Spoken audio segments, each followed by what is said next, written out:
يا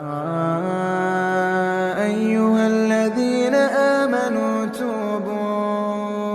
إلى الله توبة نصوحا عسى ربكم أن يكفر عنكم سيئاتكم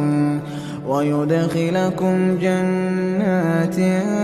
تجري من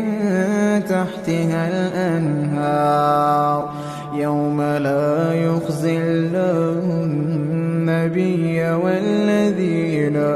آمنوا معه نورهم يسعى بين أيديهم وبأيمانهم يقولون ربنا أتمم لنا نورنا واغفر لنا إنك على كل شيء